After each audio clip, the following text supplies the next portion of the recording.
Hello, Ben. Hey, Ben. How's it going? Conversation number 2, mate. This is exciting. Yeah. It is very exciting. We're going to get to the point where we stop talking about what number, but I feel like everyone's going to be a milestone for a while, right? At least the first 5. They're you know.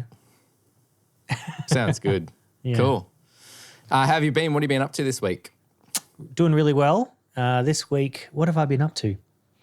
I've been nerding out in Colour Sound Recording Studio out in Altona. Playing with Transformers, which is very nerdy. That is very nerdy. But Matt Robbins, the owner of Colour Sound, is a vintage equipment lover, has a lot of cool old gear. So he decided that he wanted to pull some really old, big Transformers out of some of the gear that wasn't working and just to see what they sound like patched into microphones and to hear the different coloration that they give. And it was really cool. Some of that old gear sounds really fat. You know, it makes a really boring microphone sound really juicy. So that was a really cool thing to check out.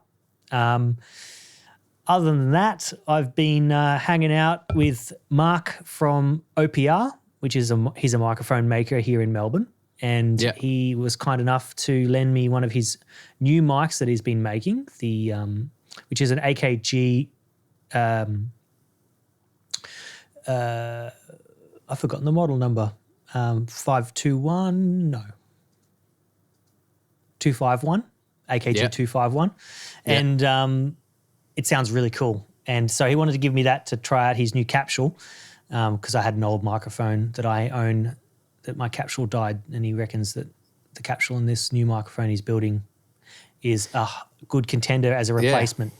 We should definitely recommend, so OPR, as you said, they're a Melbourne-based company, and I've actually been using them on and off for years too because back with an old job I had, they're just a great entryway. It's the same as, like, say, Warm Audio and stuff. These guys are doing sort of modelling of old microphones and stuff and using, you know, they're building their basically replica mics and stuff. And OPR stuff's great. I've been using it for ages, like for years on brass bands, big bands, things like that. And, you know, if you want a nice ribbon mic or a tube mic, it's the way to go for sure. So everyone out there, if you're listening, OPR, definitely check them out.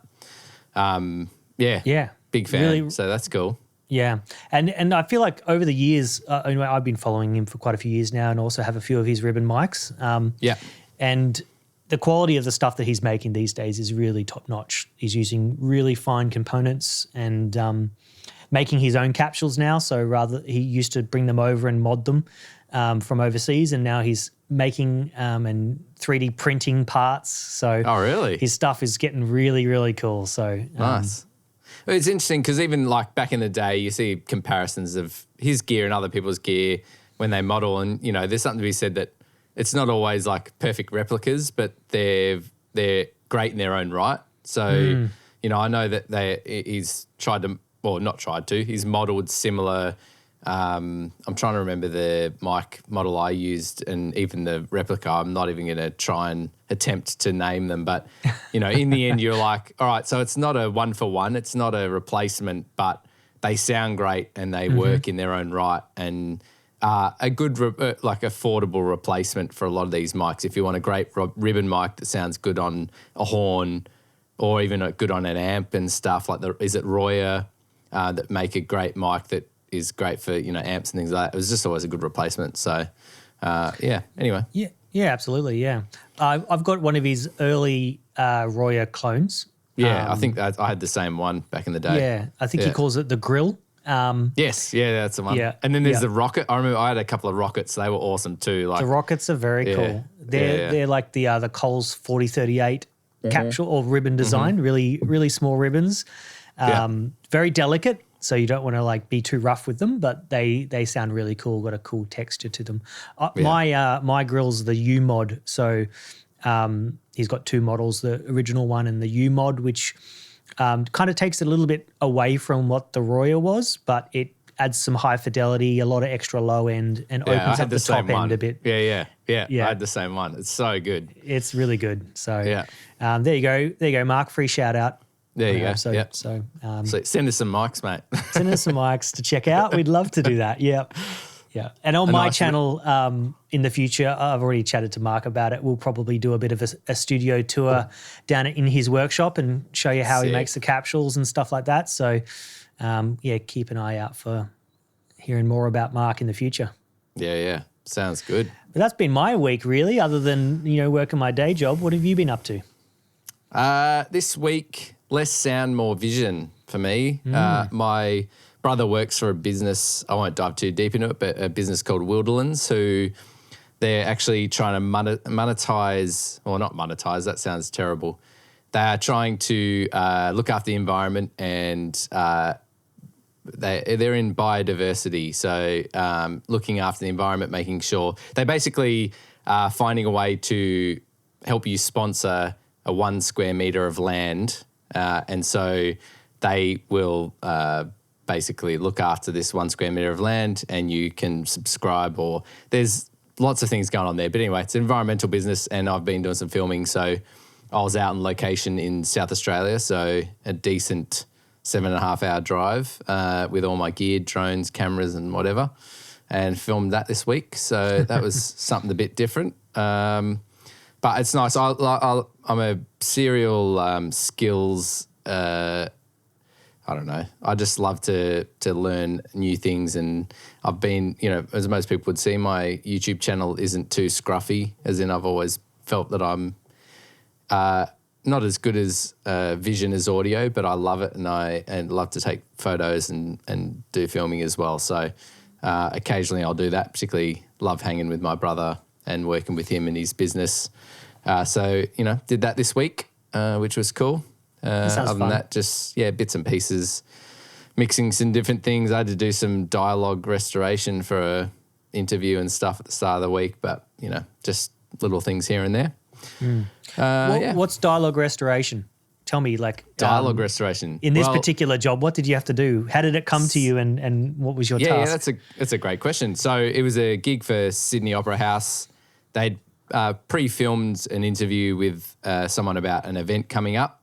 And this is pre-edit. So they just sent me basically the raw video files, and they said, can you make this sound better? And unfortunately for them, I have no idea who the team was who was filming it. It looked like, interestingly, so you were talking about your camera. So I'm not sure if people saw last week's episode, they would have seen that your camera died midway through, but you've been talking about how your autofocus has, with that camera particularly, you can see it shifting. And so this is the vision issue they had, but they had the same issue. So I don't know what camera they were filming on, but you could see the focus was shifting through the whole interview. But the audio, I think they had a lapel, could have been a boom, but I didn't take, the audio was not that great, so you couldn't tell. But unfortunately, I think they had, it must have been a lapel, but I think they had it on auto gain or something like that. Oh, no. And so noise was pumping. So it was interesting when I got the file. So I got a stereo file from them. The left was distorted, but fortunately for me, the right channel, for some reason, I have no idea how they routed it, whether it was straight into the camera, but the left channel was very loud, distorted. The right channel was not actually as bad, but they'd set it to auto gain. So what was happening is anytime they stopped talking, the noise lifted really badly. So hiss and other stuff. But it also sounded very compressed, or because of the auto gain, it was pumping. That kind of, well, you would know what I'm talking about. The audio just was pumping and stuff, and it just wasn't great. Unfortunately for them, that was the one thing that was really hard to fix. But because I could get the right channel that wasn't distorted, so that saved me even just having to declip or whatever, but I could use the right channel, got rid of the noise using a combination of plugins, and then in the end tried to reduce that sense of pumping vibes and sent that back to them, and they were happy enough, or they didn't complain. So I think, it was good enough. But I did say to them, I'm like, at the end of the day, it's best to maybe send me the edited version, and then rather than me spending time fixing stuff up before you edit the film or edit the whatever it is, the promo, send it to me, and then at least I can mix it with music, because I think I spend more time just fixing all the audio rather than just fixing what they definitely need. But I'm sure they were going to cut different promos with it, so they'd rather leave it open in that sense. But yeah, it was interesting job, but those kind of things, I'm like, it's unfortunately they could prevent it by recording a bit better, but there's not always a sound team to make sure that sort of stuff doesn't happen. So, yeah. It seems that the sound recordist is one of the first things to cut when the budget starts to shrink on a project where, you have camera directors, producers, and everyone else involved. And as soon as you can't have that fourth person, you have someone else look after the sound, which at the time seems like a cost saving. But then when you come into post, you realize, hey, it's ended up costing the same. Yeah. They wouldn't spend the same amount, even to, for the time for me to fix that for them. It's cheaper than getting a sound recordist for maybe the afternoon, maybe it is. But at the end of the day, the quality's not the same, At the end of the day, if they got a good sound recordist, you get a better quality job. And then, if you got me to do the mix, I could do a better job of the mix, rather than, what do we say, put glitter on a turd. It's at the end of the day, it's not going to be as good if you just spent the money getting a sound recordist for half a day. Would have been better. But I don't know the situation. I don't know how it was filmed, who was filming it. I just get told, we recorded this, we didn't like it, can you make it better? And I do what I can, Yeah. Yeah. So Nice. that's that. Yeah. Cool. That sounds enjoyable. Like the Adelaide trip. I love Adelaide. Beautiful hills. Beautiful So I was in land. Well, I was in they call it Corong Lakes. There's Lake Albert and stuff. So it's about 2 hours out of Adelaide. But it's like the wetlands there, so big, beautiful lakes. And it was the one spot we go to, so where we film, and this land that they're preserving is it's basically surrounded by farmland. So I've got drone shots where it's like literally you see the fence line and it's bare, and then in their part of the property, it's just like, nature, trees, beautiful, like, it's all bushland and it's beautiful, but it's like neatly squared off from the fence land. The rest is just farmland. So, it just shows that a well-preserved thing, is worth keeping. And it's like a treasure, like being in there. It's really nice. So I'm really, like, for me, obviously working with my brother is fun, but I like just being able to, it's not giving back, I guess, but it's, working for a business that's trying to do the right thing when it comes to the environment is great. So, Yeah, for sure. yeah. Nice. Yeah. So we went to the movies 2 weeks ago or 3 weeks ago, pretty recently, and We did. Saw Avatar, the new Avatar movie, which is quite a feat of a movie to make. Pretty impressive. And a feat to watch, according to some people. And a feat to watch. It was quite long. According to some people. But yeah, I enjoyed it. So did I. I did feel like it was. It could have been slightly shorter, but I also enjoyed. I enjoyed it because a lot of the content I watch these days is quite short form. So it's kind of nice to like break that habit and watch something a bit longer. Yeah. But I'm really curious to know, because it made me think about whether cinema is relevant these days, being that a lot of people mostly watch movies at home, Netflix, Stan, all your streaming services, Disney.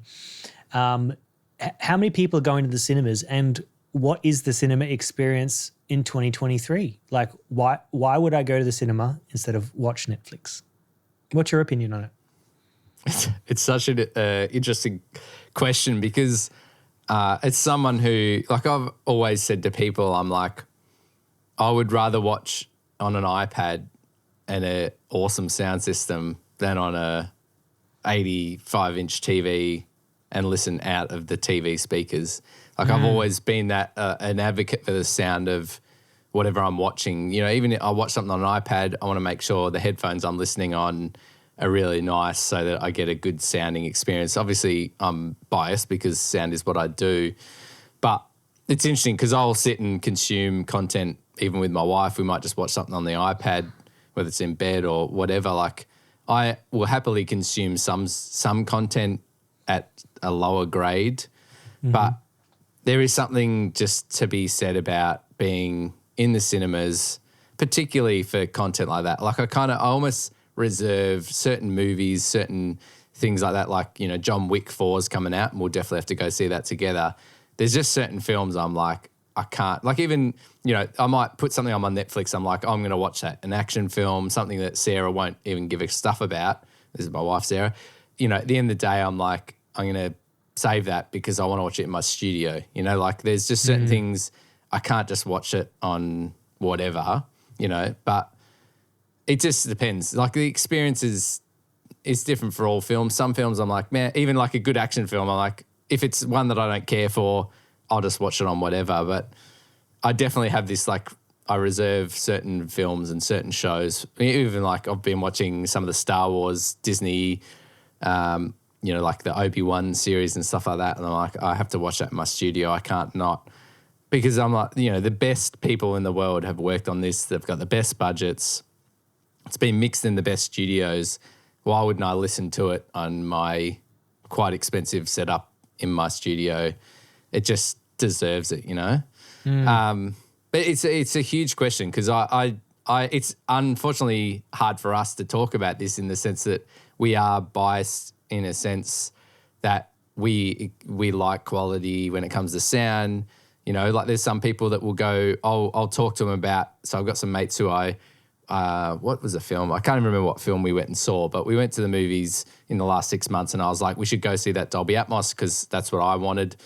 And I'd explain to them the whole system. There's speakers in the roof, there's more speakers around, you'll get all these things and we can talk about Atmos more in the future. But we went to the cinemas and I was like, you're going to hear this and that. And when they saw it, they were like, it was a good experience, but they don't notice, you know, like they wouldn't, maybe some subconsciously some things they notice or feel it's bigger or whatever, but they just don't get it, you know. I think people who aren't sound people, they feel it emotionally when the sound is good and when the sound is an experience. They might not be able to verbalize it as much as we can with the terminology, but I think most people appreciate a big sound experience. But it is really interesting that you mentioned that for you could watch something on a small screen as long as you had a big sound, because I'm also biased but also similar. I'm happy to watch a TV show on an iPad as long as I've got it tethered to my hi-fi system and I've got something that sounds great.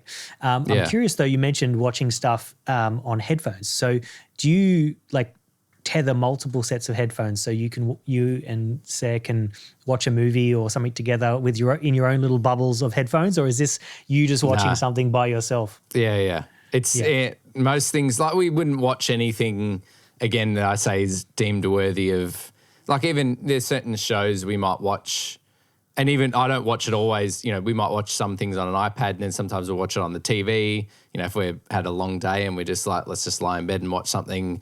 You know, there's still shows. So we've been watching Daisy Jones and the Six, which it's on Prime, and it's about a band who gets famous kind of in the 70s. And it was actually a book first. And so she read the book. I didn't know anything about the show. And it's a great show, really quality, about a 70s band who gets famous and there's lots of controversy, love, whatever. And the music's great in it as well. And actually it's a great experience to watch on the TV. But it's also something I'm like, I don't mind. Like it's a drama. Yes, there's some great music moments in it as well, but I can get over it if we're just watching on the iPad. But we don't tether multiple headphones ever together. So it's more if I decide I'm traveling or whatever, and I'm watching on the iPad, I'll chuck some headphones in. Either I've got multiple, like I've got these in-ears that I'm running here. I've got Beats Pro something or other, which are kind of like your AirPod Pros. I've got the Sennheisers, the 650s or whatever we both have for working on.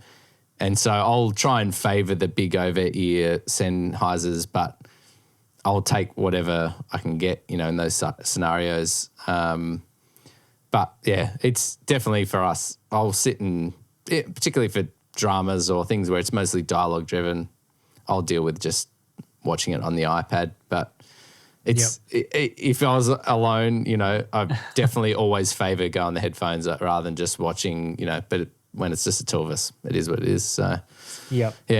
So what are your thoughts though with the cinema though? Right, like cinema's definitely. I guess the idea of things like Dolby Atmos, they're really bringing out these things to try and they're trying to stay one step ahead, right? So they build something like Dolby Atmos and then they make it consumer level, and they're trying to encourage. They're always trying to be ahead, so that they, one step ahead, so they'll give you a reason to go to cinema, right? Like that's the idea of things like Dolby Atmos and stuff. They're like, oh, we create this great thing, and everyone's like, oh, this is cool. I'm going to have it at my house, and then people, not obviously, it's not widely adopted, but enough that they're like, we need the next edge, Mm-hmm. So, I guess for you, what is TV or is cinema? Still relevant to you these days? Do you think it's worth going to cinema? Yeah, it's very interesting. I'll tell you if I think it's relevant at the end of what I'm about to say, but I think there's a couple of elements that make me think that come to mind when I think about this. Of course, I echo your sentiment of great sound. We can't all have a speaker system like a cinema, a high quality cinema in our house, especially with Dolby Atmos. Some of us are lucky like yourself to have a surround system to enjoy. But I'm only in stereo at home, and I'm sure a lot of people are also that way. Not for long, hopefully. Not for long. Yep. That's definitely in the plans. So yeah, the sound, the experience. I also love the softness of a projector on your eyes. We spend so much time on screens, but watching a movie with a projector has a textural thing to it. Like it has a really nice, soft thing on the eyeballs, but I also love the experience of it. So getting out of the house, going, often you'll pair it with a meal beforehand, or you do some other things, so it becomes a bit of an experience. Which I really like. And often you talk more about the movie before or after the movie as well with the people that you're with. So I like the social element of going to see a movie.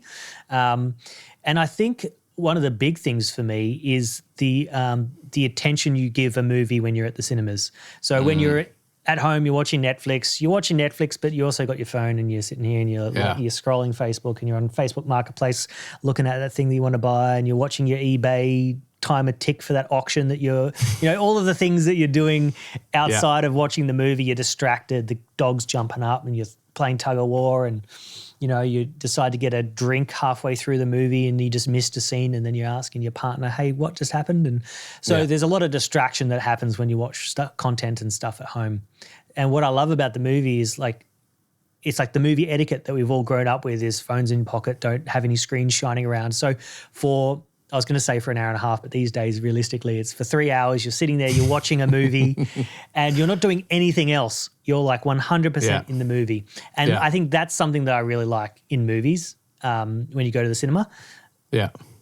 Which is, for me, why I think it's relevant today is the experience and the monotasking of it. Yeah, so that's that's the big one for me. And of course, all the technology and, the amazing projectors and the amazing sound system, the sometimes comfy seats, depending on which cinema you go to. But even sometimes the amazing cinemas, right? As in some cinemas you go to, half the speakers might be out, right? As in it's not always going to be the best experience, whether it's the chairs or a left speaker's out or whatever. But you're right. It is. And you make such a good point. Honestly, I'm going about all the tech and the other things, but you're right. In this day and age when we're all addicted to our phones, and I try my best when I'm watching something, particularly if I'm hanging out with my wife, I just don't play with my phone as much, but she loves to, and I respect that if that's what she wants. But I'm also kind of like, do you actually like what we're watching? And she's like, yeah, I'm enjoying it. I'm like, are you though? You're on your phone, but that's how she consumes that stuff, or, after a long day, and no judgment. At the end of the day, if that's what she wants to do, I'm okay with that. But sometimes I'm like, are you enjoying this experience? Because, we'll be watching something and I'm having a good time enjoying it, but she's on her phone, and everyone consumes it differently, and that's also the world we're in. So, yeah, you make an awesome point. I like it. I like it a lot. The more things that we can monotask with, I think, in this busy world is a fantastic thing. Yeah. And I mean, that's something that I even do when I like listening to scores as a bit of entertainment, and I don't do anything when I'm doing that other than listening to the scores. I often also turn the lights down low so my eyes aren't engaged, and sometimes we'll sit here with my eyes closed right in the sweet spot of my speakers and just listen through an album or a score from start to finish to the end, not skipping any tracks, listening to every moment of the music and not shuffling. and it's almost like a meditative experience, I would say. And there's moments where you feel distracted, like you feel like you want to quickly check your phone, or you want to like open your eyes and skip the track because maybe track 7 isn't your favorite track. But there's almost a discipline. There is a discipline in it, Yeah. just like meditation. When you get to that, 35th minute, and you're like, I'm going for 45 minutes here, and you don't even know how long you've been there because your eyes are shut and you're in your zone. But you got to push through and enjoy the experience. So, movies is like that. Not that it doesn't feel like it doesn't feel like a chore, obviously, because it's entertainment and it's fun. It depends on the film. Depends on the movie. Yeah.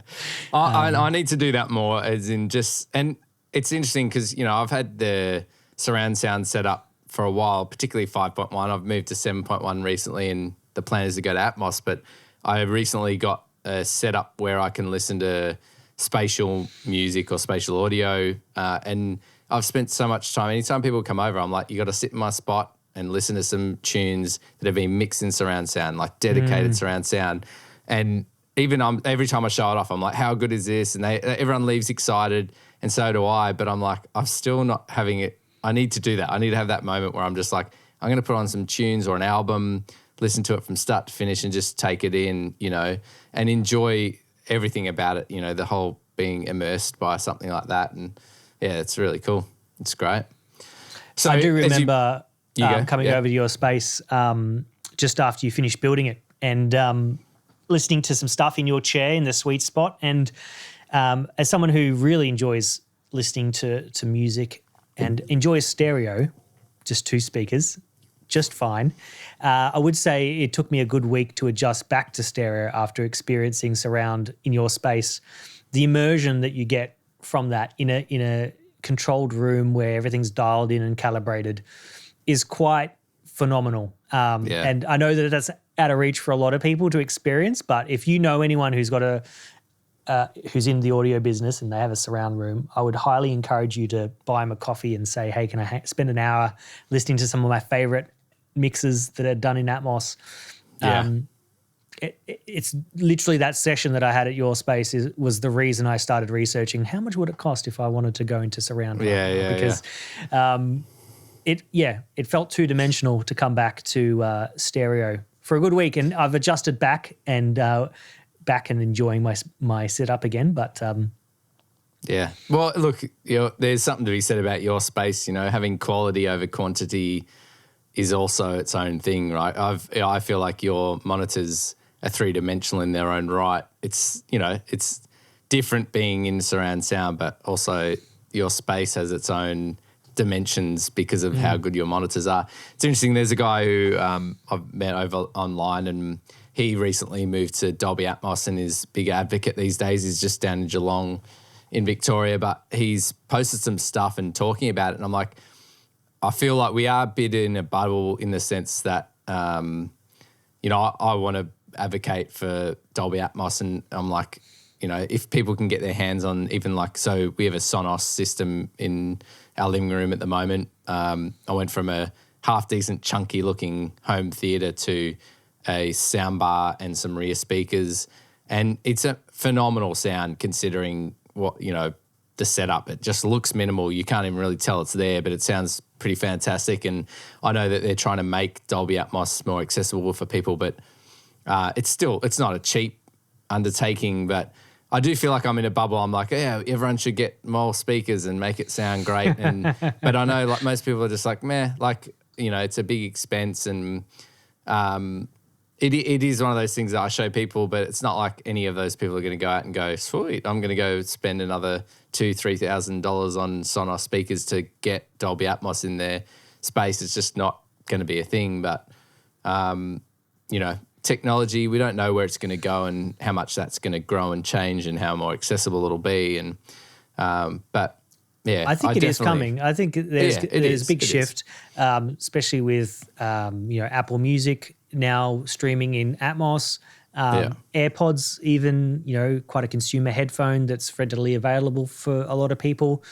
While it's only 2 speakers, they do some algorithmic things and virtual rooms that create a bit more of an Atmos effect. And actually lately I found quite a lot of tracks that I listen to have actually sound pretty good in that platform, and I've really enjoyed them. And flicking the Atmos off, I've actually instantly wanted to turn it back on again. It's been fun and it's a really cool experience. I know that I think BMW and Mercedes just announced that their new cars I heard about that. are going to be Atmos supported. So, they might have 12 to 16 speakers in and around the car and be able to send audio individually to those speakers to have a vehicle Atmos experience. Yeah. So I think we're going to see more and more adaptation to this platform across all different ways that we're not even thinking now, that there'll be a time where, someone will be listening to stereo like someone whips out an iPod, out of their pocket cassette. these days. Be like, or even a cassette. Do you know what a cassette is? You're like, all right, whatever. Walk around with a Discman or a Walkman. Well, I did see someone talking about, they're like, well, I remember reading a comment on something and someone was like, well, why is it so different to have so many speakers compared, like we've still only got two ears. So to have multiple speakers, why does, say a spatial audio in, your AirPods or whatever, why is that different? And they're like, well, maybe it's something about feeling the vibrations and the air being pushed from multiple directions. There must be other senses that make that experience better. But there's also something to be said about what's the measurements that your ears that are RT something, I'm shocking at these things. There's your own measurement where they measure your ears and your head, and based off the way sound reflects, they're like everyone actually hears audio differently, and the EQ to your own ears is different for everyone because of the way your face and ears reflect sound. That's interesting. Right? So there's all these factors that will make it different for everyone, but we can't be that far away from having, say, your AirPods give you a decent surround sound experience, but we're just not quite there. But it's not going to be long, right? And soon it's always getting better. Yeah, of course. So, it is interesting. I think quite a while ago I did a little bit of research into why and about how sound sounds depending on where it's coming from around you. I went in a bit of a deep dive to learn as much as I could, and mostly for mixing purposes, to go, if I've got two speakers, how can I make it feel like the sound is wider than the speakers are, or if they're coming from the side of me, or how can I put a tambourine give me the sensation that it's moving behind me on just a pair of headphones, and a lot of it comes down to the time domain that things are in, and also the sound of them, the timbre of them, how bright or dark things are. You don't think much that our ears are kind of, in a way, little sound shells or little diffusers, that the sound that comes in from the front is quite bright and articulate, but the sound that comes to you from the back is actually quite dark or dull in comparison, because your ear is blocking the ear hole where the sound goes. And obviously I'm talking quite simple terms here. I don't know all the terminology, but just by making things dull, understand. Yeah, by making things dull and make things feel a little delayed, actually can give you the appearance that something's behind you, because that's what's happening to your ear. So it's really interesting that it does sound different when you have surround sound speakers around you, projecting the sound from those destinations rather than a virtual reality version that they create in AirPods. But it's still very good. The experience, I find, it's not quite as immersive, but it does give I think it gives the general people who aren't sort of sound savvy or don't have access to an Atmos room, it really makes them appreciate audio again, and I think it'll give people more of a sound experience again. I also think video games will utilize Atmos in headphones very well in the future, as sure. As VR comes into play a bit more, but also normal video games. We're already seeing some big players adopt Atmos already.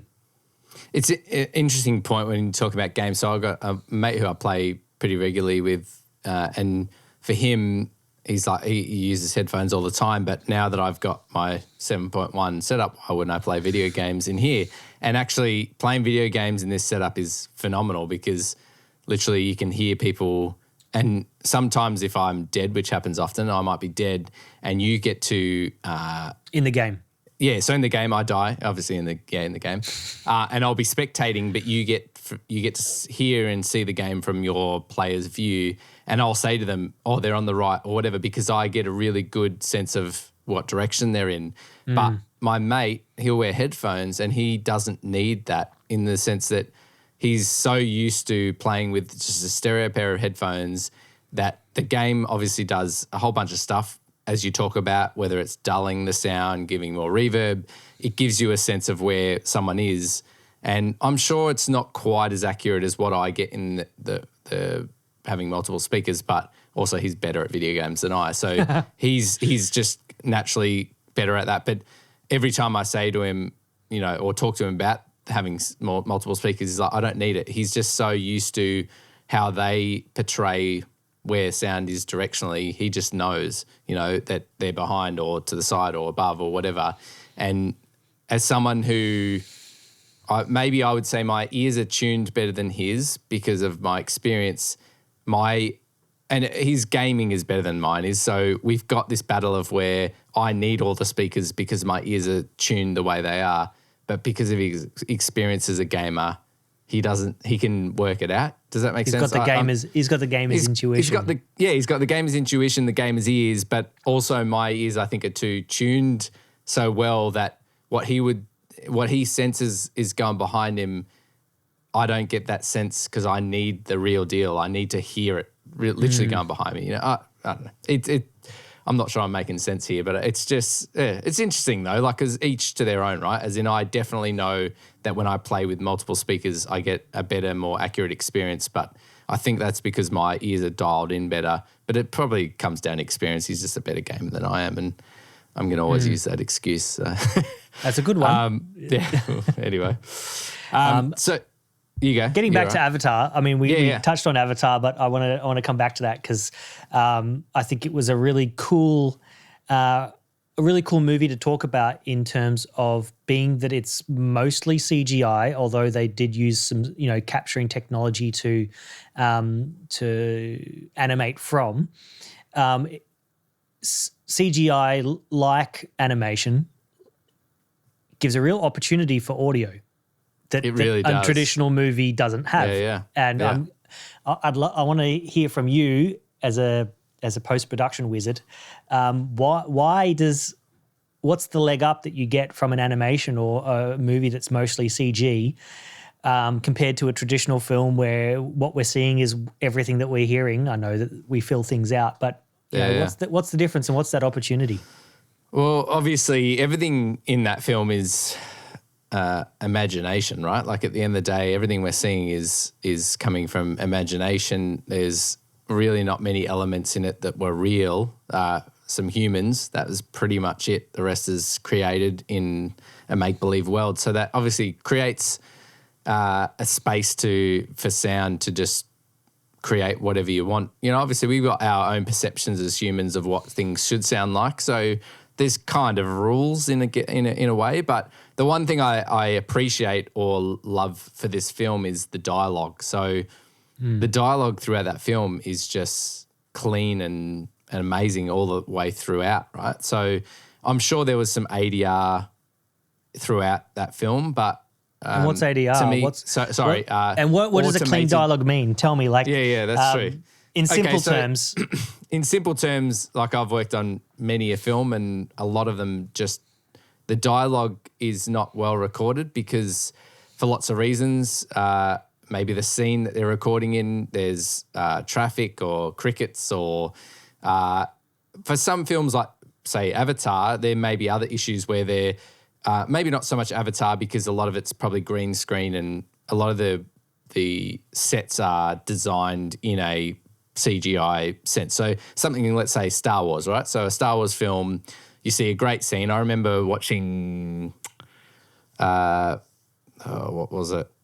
Which I'm trying to remember which one it was. One of the, anyway, let's not worry about which one it was. There was a scene where at the start of it, there's clearly fans going on. So in the scene, there's like smoke and there's smoke and other stuff going on. So they've got on set, they would literally have giant fans blowing air. You know, there's a scene, you know, it's just hectic, right? So, and there's lots of people in the scene. There's a war going on. And so those things make sound. Giant fans blowing wind to add emotion is going to make sound. So when you're recording dialogue, you're going to hear those fans, lights, all that sort of stuff are making sound. So you're not going to get perfect dialogue. Or a scene, it's a night scene, you're going to hear crickets, things like that. So you're going to have to clean those things out of the dialogue. Sometimes we replace those things. So if it's a night scene, you might put crickets back in, but in your dialogue, you want to have it as clean as possible. And so with something like Avatar, fortunately, the sets probably don't exist. They might be working on green boxes, or some sets may be built, but a lot of it is just created in CGI. So they don't need things like fans. I think they recorded a bunch of stuff underwater, but I don't think they talked underwater or anything like that. So and mics don't work underwater? Well, there's mics that are great for capturing things underwater, but they're not great for capturing dialogue underwater. And people can't talk underwater because, you know, you need oxygen or whatever. But, you know, a lot of these scenes, so they had, and if you just Google it, you'll see a lot of these scenes, they'll have their headgear on, they have lots of dots in their face, and they're capturing the emotion of people's faces moving.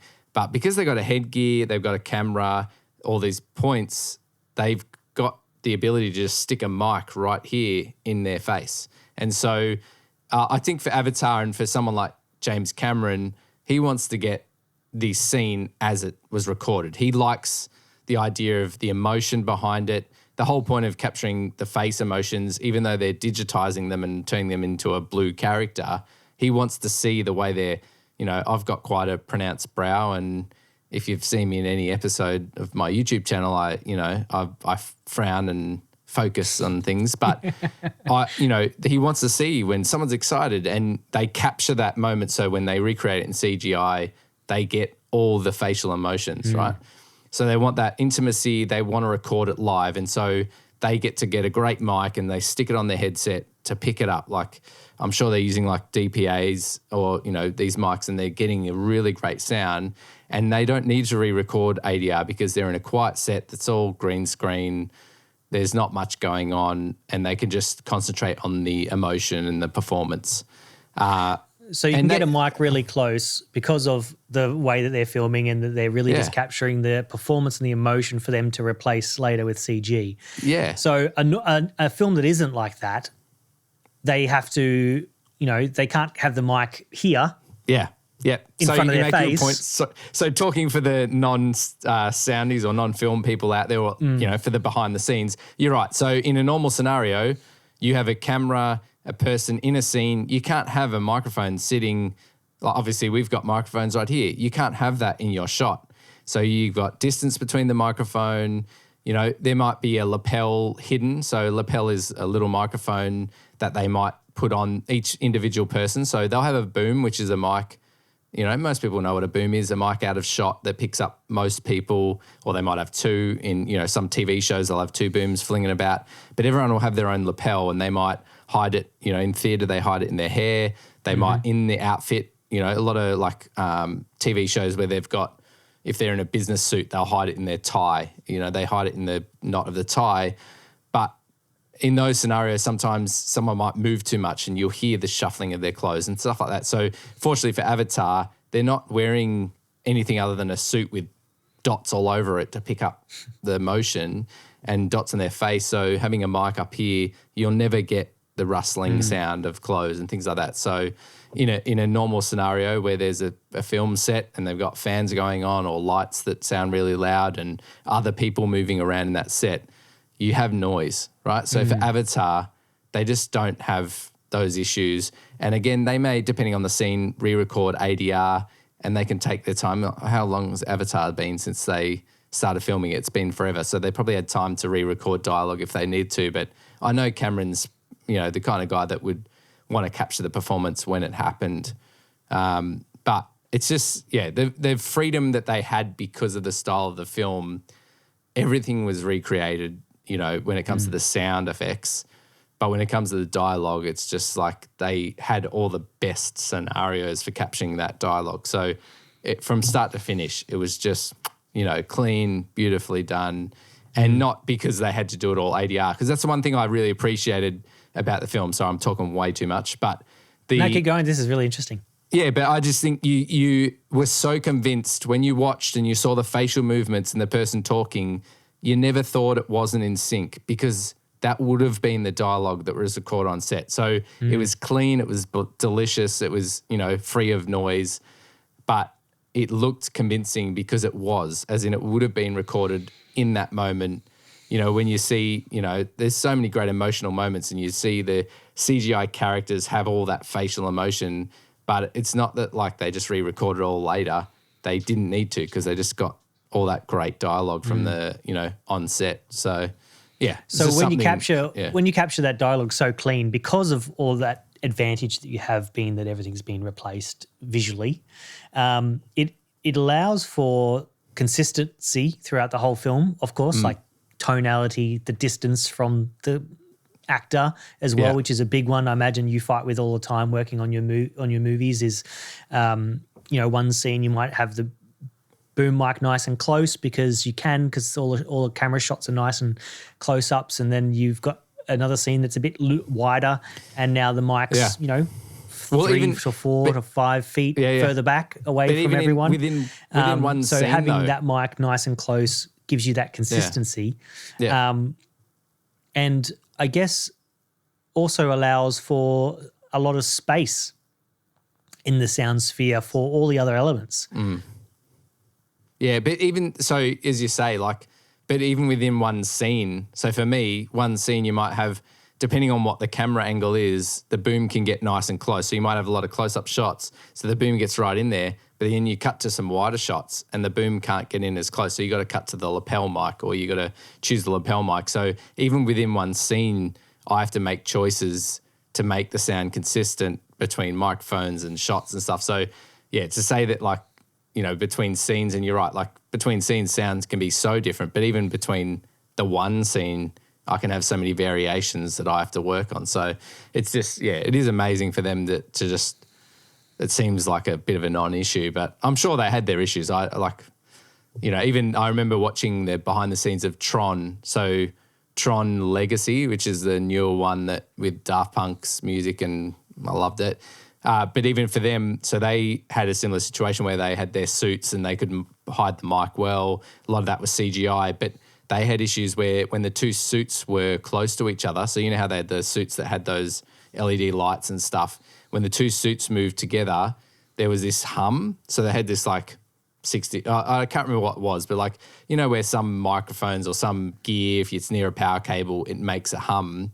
They had that issue, but it wasn't even that the hum was the same consistency, because when the suits got close to each other, there was almost like a force field around them. When the suits got close to each other, the tone or the pitch of the hum would change. So they had to, when people would move close together, when they were cleaning out the hum out of the audio or the dialogue, they had to change how they cleaned it, because as they got closer, the pitch of the hum would change. So they had their own issues, even though you'd think for a scene like that, they're like, great, we've got the suits, we've got mics in a great spot, they won't make any rustling sounds. Sorry, I'm getting all techie, but I just found that so interesting that they had their own issues, even though they're on this set that was the same deal, green screen, not much to worry about when it comes to background noise, but they had these weird hum issues that they'd have to deal with. So, yeah, it's interesting. No matter how controlled you think your set can be or will be, there's always things to fix. There's always things to work through and work out. I've got to talk about dialogue, and I know we both are a big fan of the score in particular, and it's just so good. Like for a film like this, I guess the indigenous nature, the worldly nature of the soundtrack, it got to have a great percussive sound and stuff. But you're obviously a big fan of this score, and I was of the first as well. But you were telling me when we went and saw the film about the composer for this second one. So tell us the story. Remind me of that story that you were saying about the composer of this film. Yeah, so obviously this is the second film of a longer story, multiple sequels coming as well. And James Horner was the original composer for the first one, who did a wonderful score and created the sound of Avatar, and worked very hard with Cameron on what that would be. And Simon Franglen is the composer for the second score. He did work alongside James Horner on the first movie. He was one of his programmers who did a lot of percussion and drum programming on that. I'm not sure if everyone would know, but scores and music for films are often, while you have a lead composer, they have a team of people that work with them, different specialities depending on the score. And Simon was one of the lead sort of co-writers and programmers for that. And James unfortunately passed away in an accident after the first movie, which led a big question for Cameron, the director, about what will he do for the second movie, being that the score was so iconic, and someone like James Horner, who is truly one of the great composers of our time, massive shoes to fill, and a sound world for the movie that's very unique. It's very iconic, I would say, and it's being the nature of the way that the movie's made. The score does a lot. The score is really involved, and there's a lot of music in these scores, creating the world that the story lives in. So for quite a while, what the story that I heard was that Cameron was very concerned about the score and was wondering for a long time what to do. He had some early conversations with Simon about what he was thinking around the score, and expressed his nervousness, but also his openness to try something. And obviously he had to give someone else a crack, and there's a lot of A-list composers that you could bring on board for something like this. There's a lot of greats, working on big movies, but he knew he wanted someone who knew James and knew what they were doing on the first one and knew the DNA intimately about to work on the next movie. And what I heard was he went to Simon and said, look, it's very hard to fill James's shoes, but if you're willing to give it a crack and you're willing to work with us over the next X amount of years, and there's a long timeline on that, that Cameron was willing to give Simon a crack on the score, which I think was a great idea because Simon knocked it out of the park. Yeah, of course. And he was always a fantastic programmer and was doing writing for a whole bunch of other composers at the time. So he was clearly seasoned, but maybe just didn't have as many of these big movies under his own title. So this was a big one for him. I think this movie is going to really put him on the map in the scoring world. Yeah. But I also really liked where he's taken the score in this second one.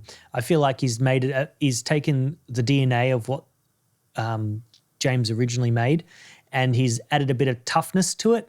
But he's also really brought in these big melody moments and these big these really big emotional moments as well.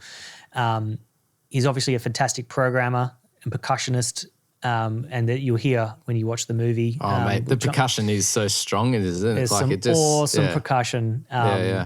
Both writing and performing. So, I'm sure he performed some stuff himself. I'm sure he worked with some absolutely brilliant percussionists and amazing sound recordists who have brought this score to life. It's a really great sounding score. There's just so many elements all working together. Like the more I listen to it, and I've listened to it so much, there's so many blended layers in stuff that you don't realize. Is your camera died again on us? No, surely not. That'd be so good. 2 weeks in a row. You got another battery in there, mate? I do have another battery. Is that what's happened, or? I guess so. We're not cutting this out too. I love it. Can we make this a weekly habit that every time we do a podcast, your camera dies? I'd prefer not to. So professional. Do you think James Cameron's batteries die in his cameras as well? His team are probably a little more competent. It's not your fault that your batteries are that crappy. Here we are. I'm back. Was it the battery? It was a battery. Cool. Yeah. We'll plug it So in this next time. this is a different camera this week that I'm borrowing from a friend and to try out. And I from where I'm sitting, I can't see what the battery level is at. Yeah, but it you was a need a fresh dummy charged battery. battery. I just I'll thought get you we'd that. get through the podcast on a fresh one. But here we are. I'll get you a dummy battery. We'll sort that out. So it's interesting with the score. It's a different beast to sound design, right? Like if you had, let's just say the massive team of sound designers and people passed away. Let's not hope that on anyone, but the idea they've got a massive library of sounds they could have used from the first one, basically in the second. They could have obviously re-recorded a bunch of stuff that was similar. It's not the same as composing. It is its own beast, and writing new, fresh melodies that still have a similar vein or similar vibe to the first. It would be a different beast. It'd be so hard to do, for sure. So lots of props, because honestly, the score's amazing in that film. And I was, just as a refresher before we started chatting, just put it on in here and listening to it in 7.1, it's just stunning. It really is. The layers of, as you say, the layers of percussion and stuff, it's beautiful. And there's something about that, as I say, that's kind of worldly, indigenous vibe. It's beautiful, using the woodwinds and the woody percussion vibes. It just sounds so good. Yeah, there's a lot of really cool layers in this score, and one thing I've really enjoyed is there's like it's almost like he thought of the score, obviously always a collaboration between the composer and director about what it would be, but it feels like there's three in amongst all the layers. There's like three zones of the score. There's like the world and the sounds that inhabit the world that they're in, whether they're in the jungle or whether they're in the water world or the water civilization village area or under the water. And they've really used certain sounds for those areas of the film, like geographically, which is really interesting. When you're in the jungle, you hear these sort of wind chimes and these bells dancing around you, and it works very beautifully with the visuals. And then other different sounds when you come to the beach and come to the ocean world. There's obviously the orchestral elements, which is driving the melody and different things like that, which is really, really beautiful. And there's also the ethnic elements that you mentioned before, like the flutes and the tribal type percussion and drums and interesting instruments there to really and also a great use of human voice and choir is really, really cool, with a lot of effects, giving it another worldly, giving it a sound that isn't earthly, if that makes sense, because this movie's we're not on Earth. I think they did a really great job finding that balance. I like the toughness of the score. I think the action scenes would have been an absolute monster of a task. Near the end of the film, there's almost an action scene that goes for about an hour. The music does not stop almost at all for that entire time. And I've listened to as many interviews as I've been able to find so far of Simon's since the movie. And there's been a moment where he's talked about the challenge that was that big action scene at the end, and that there was just so much music to write. Like, action music is exhausting to write. There's so many notes and so many changes. Every time it cuts or the intensity changes, the music has to follow. I think, and one thing to note in that, I don't think people appreciate, like, I've composed a few pictures, probably less than you, but that whole idea, they don't cut their picture to your music, right? Sometimes they will cut a picture to a temp track, but they don't say, all right, well, give us a song and then we're going to cut the action to it. You have to write to the action. So, you might have to cut a phrase halfway through, or not that you would maybe cut the phrase halfway through, but you've got to then write knowing that, all right, I don't get to finish that neat 4-bar phrase or whatever it is. You've got to cut 2 bars early, or, they're just you're writing to picture. It's not they're cutting to your song. So that idea is pretty full on, right? Like, it would be a tough job. And they're often recutting the picture after you've started writing. So as soon as you've just finished a 10-minute chunk and you're moving on to the next 10-minute chunk, you get an email in your inbox that says, hey, I've just recut the start of that scene. And then you're trying to rework your music into the new edit as well. Things like Avatar, there's a little bit more of a lock, we call it lock in the industry when the edit doesn't move. Not that everyone respects that term once it's thrown around, but in it being a sort of CG animated film, it does have a little bit more of a lock than other movies might, because there's such a team working on the animation that adding and removing frames here and there between cuts is an enormous task for everyone who's doing all the visual effects. So he did mention that he had a pretty tight action scene to score. But writing an hour chunk of music in an action being an action scene, I can't imagine sitting down sipping your coffee for the day. It's like, all right, we're going to start the action scene. That would be quite an emotional morning, I imagine. Lots of drums, lots of percussion. But one thing that surprised me is that the way he approached the action scene was actually very little percussion, because it was on water and there was so much machines, there was a lot of heavy sound design happening. So obviously on action movies, the music composer and the sound team work pretty closely with one another to decide who is doing what at what time, and to make sure that there's room for everything to fit. Simon and the sound team, I think, did a really good job to work out what elements Simon could use to allow sound design to have their moments, when were the moments of music that the sound designer would peel back a bit to create the space for the big music moments. And that whole last hour of the movie, it just sort of interweaves and dances between music and sound design beautifully. They both make space for each other. There's moments of sound design popping through, and there's moments of music popping through, and there's really big epic moments where everything's going and it's all very loud and noisy, which is fun. They did a really good job. If you haven't seen the movie, go and see the movie. And if you're listening to us at this point in the podcast too, watch it again if you've watched it, and think about the sound, because I think not everyone's going to focus in on the sound when you watch it. But if you're enjoying our conversation about it,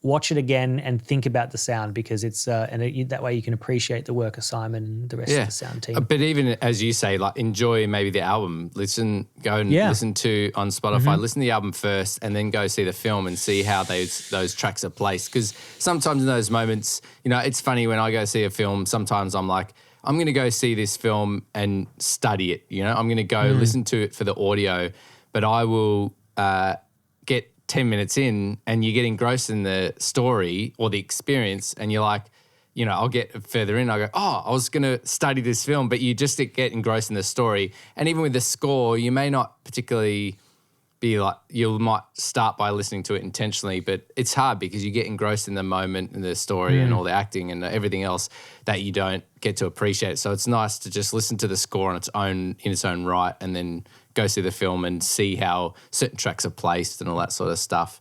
But as you were saying before about the sound in the film, sound in the music, and how they obviously got to work collaboratively and work out how to best get the best out of both worlds, both music and score. There's something to be said about having a decent budget, a decent time frame, and a good team that you then have that time to go, all right, well, let's try things out, or let's go, all right, it's your turn to shine. So this scene's yours. I'll back off and let the sound just be the sound effects be the big thing. And then it's like, all right, well, in this moment, we're going to just, obviously some of this stuff's mixed stage where they're like, all right, we're going to bring all the sound effects down and just let the score sing, even though there's a lot happening in this moment, like Saving Private Ryan, the famous scene where it's like, you might get the tinnitus ring in your ear, which I hate when that gets overused, but the whole thing of, you've heard a bomb explode and then everyone's hearing dies down. So it's like, no sound effects and it's just score or whatever it is, and then this emotion, all this stuff's happening, but you don't hear it, you just see it, and you have this score to kind of bring that, elevate that moment. But I'm just saying, like, for a film like this, it pays off having the time and the budget to really make something sweet, and that's when you get, I wouldn't say perfection's pushing it, but it's just, that's when you get these really great moments where it's just like not a competition, between, say, the sound and the score, and it's just really well done, and they just can take the time to really make it sweet, let everything have its space where it needs to, and everything gets to shine in that. So that's cool.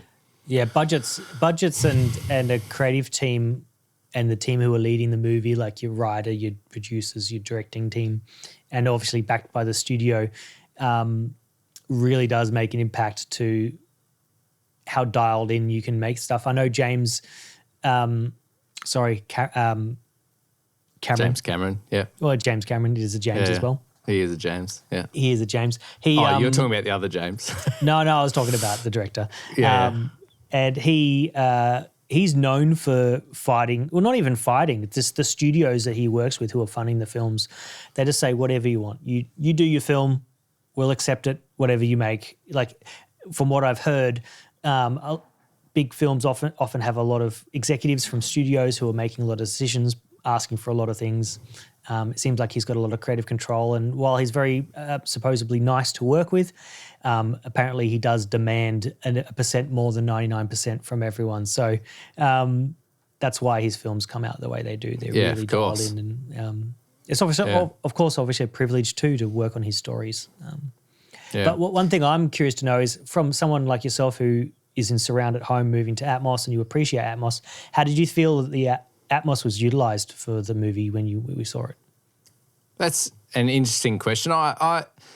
It's a hard thing to talk about, in the sense I've seen a few films in Atmos now, and the cinema experience maybe would be less obvious to me about Atmos than it, say, like, I still haven't got Atmos at home, or in my studio. I'm 7.1, as I said, and the plan is to go to Atmos. And there's certain moments in a film where it's very obvious. You got a helicopter going over your head or something, and they really use those ceiling speakers. But there's lots of aspects to Atmos that are great. So having the ceiling speakers and getting that new dimension is great, but also having, and what's probably more obvious to me, when I see something like a Star Wars, is you have speakers from, there's speakers between your center speaker and your left to right, but there's also speakers that are just off the screen to the left and right. And I know, you commented, and we can talk about this later, that the score, one thing that I really appreciate with Atmos is, more than the real obvious things, so, chucking something overhead, whizzing overhead, is that they bring the score off the screen. So in those moments, whenever there's like, big ship flying through, or there's something happening on screen, they bring the score just off the screen a little bit, and that gives it that separation. And that's one thing that music mixers are saying about Dolby Atmos, is you use less compression, that you've got more room because you can just move stuff around. You don't need to worry about shoving everything in two speakers. You've got space to really bring stuff around. So I definitely think that I went in there expecting more, I guess, from the Atmos, but the thing you do get is way more clarity, and I guess sometimes I would love those big moments, like I remember seeing, was it one of the Star Wars films with, there's the one where Kylo Ren and Rey are talking to each other. So using the Force, I can't remember who, I think it's one of the bad guys is using the Force so that Kylo Ren and Rey are having these moments, and when they're talking to each other, they're obviously in different locations, but every time Kylo Ren would talk to her, so you're in her scene or setting, and Kylo Ren's talking to her using the Force, they would put it through the roof as this like new dimension. And it was very obvious, and it was a real cool use of it. But you don't get those moments all the time. I saw Top Gun, and obviously there's a lot of moments where they can have planes whizzing by, but sometimes in those moments, because it's a quick plane just whooshing straight over your head, back the old system where it just went through the sides and behind you, there's not a huge difference between that and, say, directly over the top of you. That makes me sound like I'm amateur and don't notice, but there is, because it's so quick and so big and loud, you can't, there's almost the difference between it going straight over the top of you and straight side to, beside you is not big enough that you're like, it's as obvious as Kylo Ren's voice literally coming down like God above you. And they did that on purpose because for them, it was the emotion for Rey having Kylo Ren almost lord over her in these moments. It worked really well, and it gave you that whole, well, he's clearly not in the room with her. It's like something different. So it was a great use of it. But I guess for me with Avatar, there were some great little moments, but I think it was that whole clarity thing of using the score and bringing it off the screen and stuff that really, I remember, sitting in the cinema saying to you, I feel like they haven't really utilized it enough. But as I said, it's kind of hard in a cinema. Even sometimes I'm watching a film that we know well or whatever, and I see it in the cinema, and I'm like, there's not enough surround sound, enough rears going on, and it's all depends on where you're sitting, and the way it's been mixed. That if your home theater experience is going to be different to your cinema experience. So, what do you think? Like, what was because have you seen many films in Dolby Atmos? Like, what was that experience like for you? Yeah, this is probably the third movie I've seen in Dolby Atmos. The first two times I felt like the movie itself didn't really lend itself to benefit from Atmos, just because there was, like you mentioned, there wasn't things coming over the head. It wasn't like big action scenes that were really utilizing how many speakers there are. So I was really excited to see how they integrated that format for Avatar 2. I felt like I wanted to hear more in the surrounds, especially in some of those like jungle scenes with some of the surround sound elements. But I know not every cinema's dialed in perfectly as well with their balance of things. So there was moments where I thought they really used it well and I really enjoyed it, and then there was other moments that I felt that would have been a cool opportunity to do something similar to what they did earlier. Yeah. But yeah, it was good overall. It was pretty good. I feel you can't overuse it as well, because like the screen's in front of you. You can't just like throw stuff around behind you for no reason. There really needs to be a justification or a real need for it. Yeah. That's always been the debate, even when 5.1 became a thing, and I've got a fun story about that for myself. But the idea is if you put something off the screen, particularly like something dominant, like if someone talks, you turn, like if someone says hello to you, you turn to go, oh, who is it? So if you don't want to take people away from what's in front of them, the screen, the film.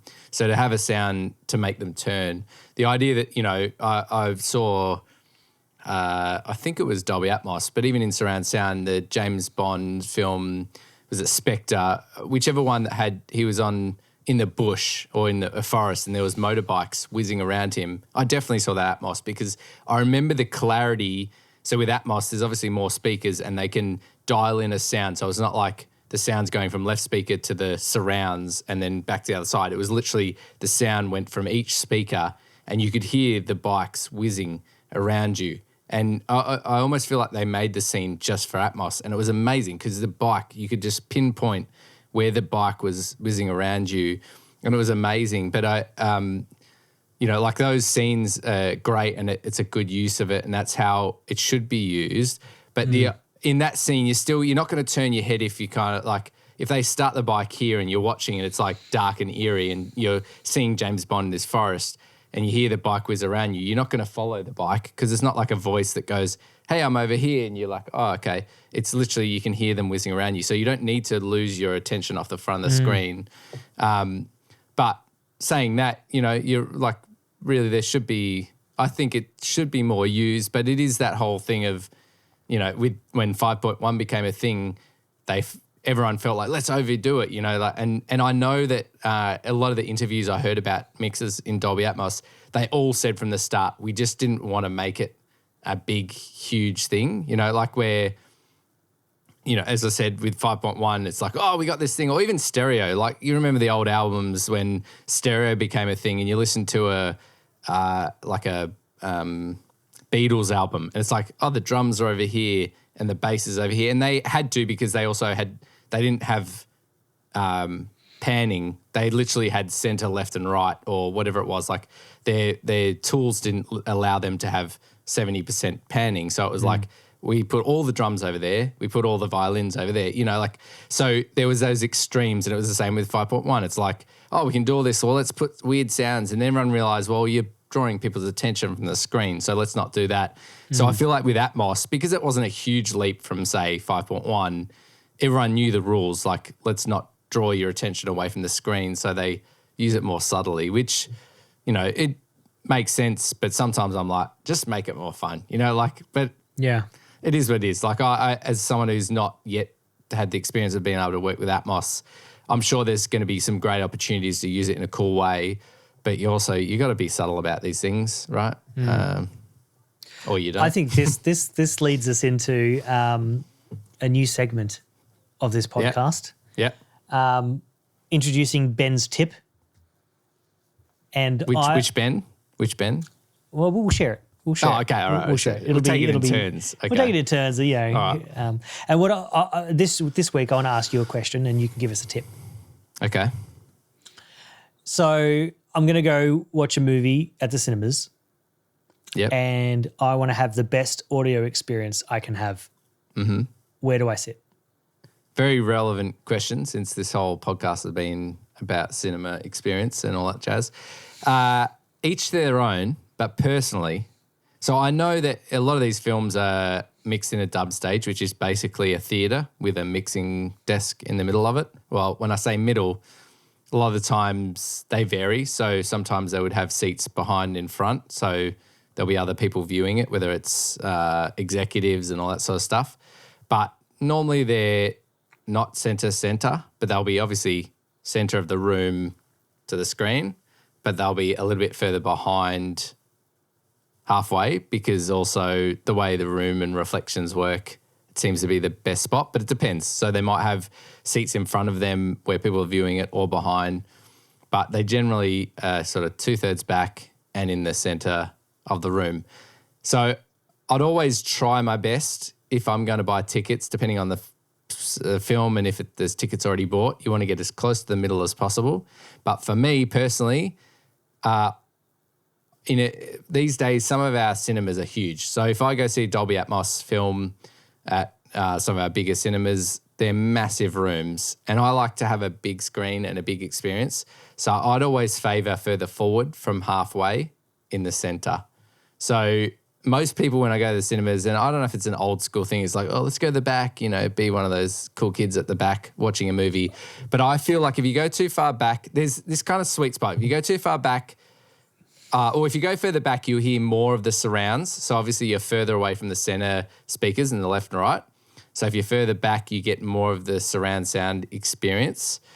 But I feel like if you're too far back, you might as well just be watching it on your TV at home. I like the idea of having a big screen, and so I tend to sit a bit further forward. So probably wouldn't be the sweet spot according to where the mixers are, but if you want to be in the sweet spot, I'd say just that little bit behind center, as in you always want to be as close as you can to the center of the screen. Because the one thing about going to a cine experience is, fortunately with 5.1 or 7.1 or Dolby Atmos, they use the center speaker for the dialogue. So it doesn't really matter where you sit in the cinema, the dialogue's going to be coming out of the center of the screen, which is great. But, you know, to get the same surround sound vibe and have it all even, you want to just be as close to the center of the room as possible.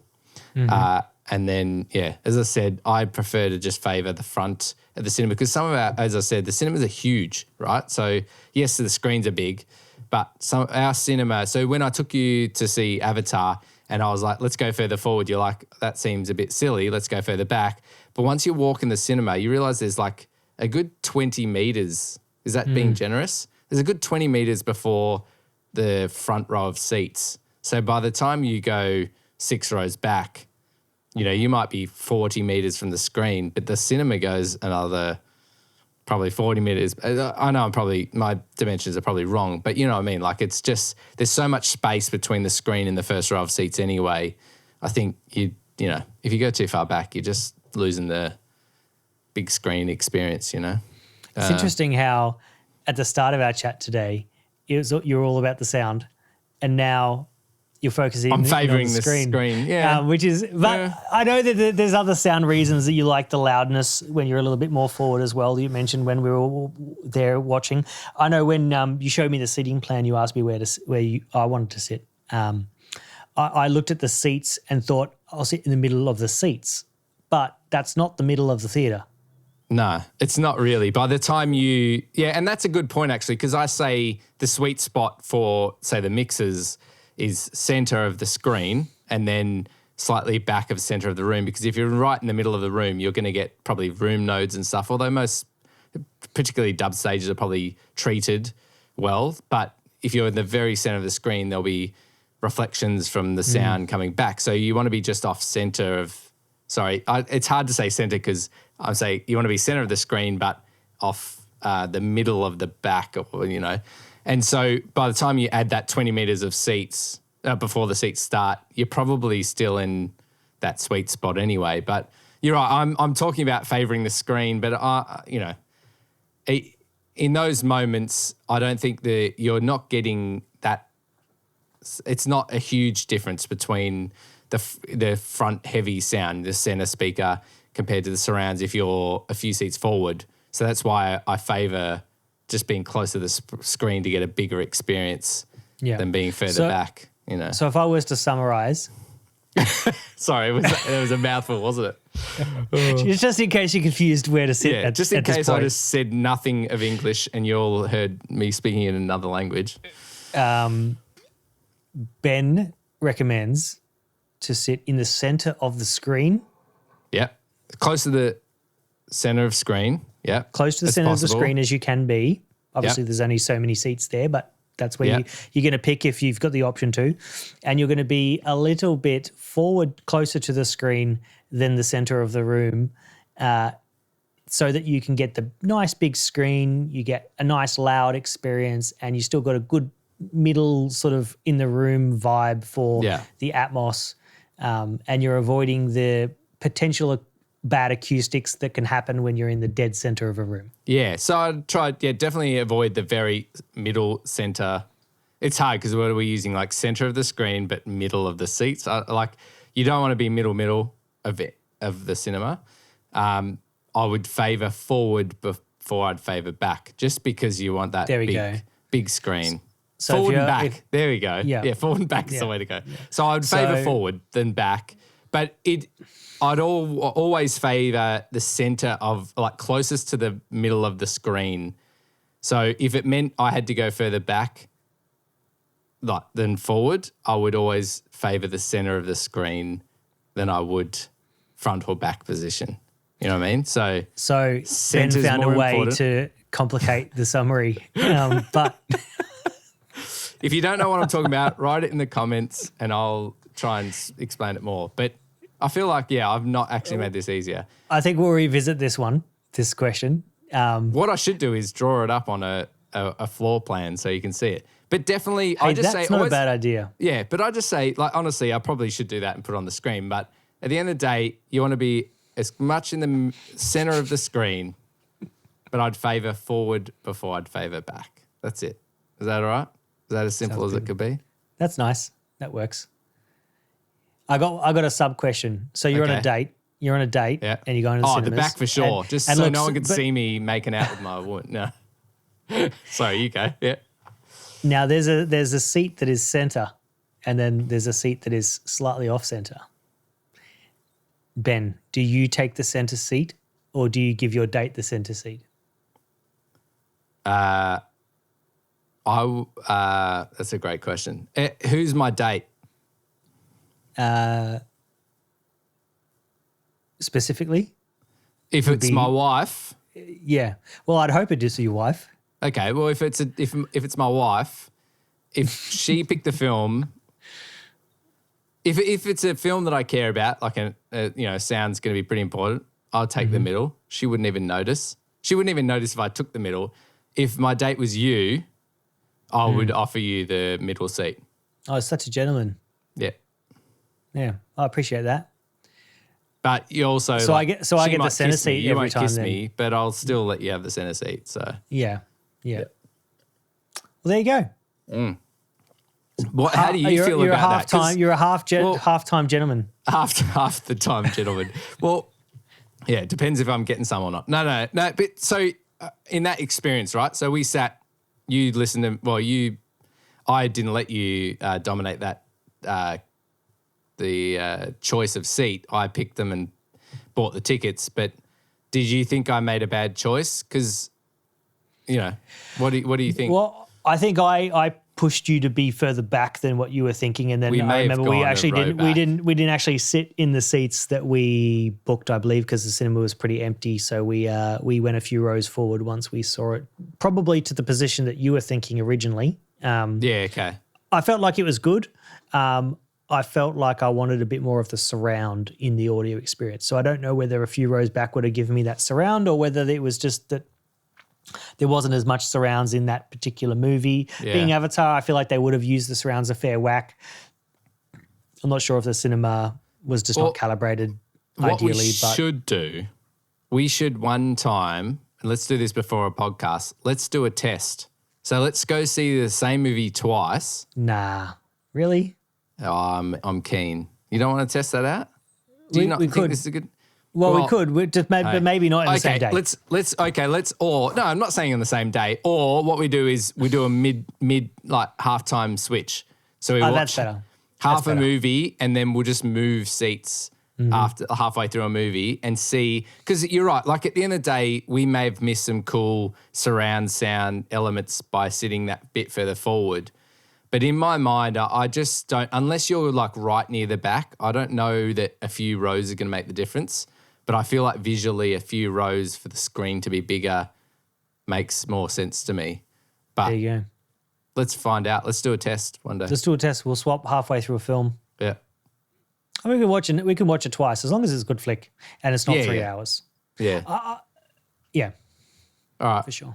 Sweet. Well, there's my top tip. Avatar. So if you haven't seen it, see it. If you have seen it and you didn't think about the audio at all, watch it again, or just watch a bit of it, or at least listen to the soundtrack on whatever streaming platform you like, because it's worth it. And if you get a chance to go see it in the cinemas again, go see it center, front of middle. I think that's what I'm going to call it. Center, front of middle. Sounds good. On that note, thanks for listening. Yeah, it's been good to great, chat mate. to you, Ben. Yeah, you too, mate. Have a good sleep. Week. Yeah. And we'll catch up for another one sometime next week. We will, mate. Have a good one. All right. Sounds good. Catch ya. Bye.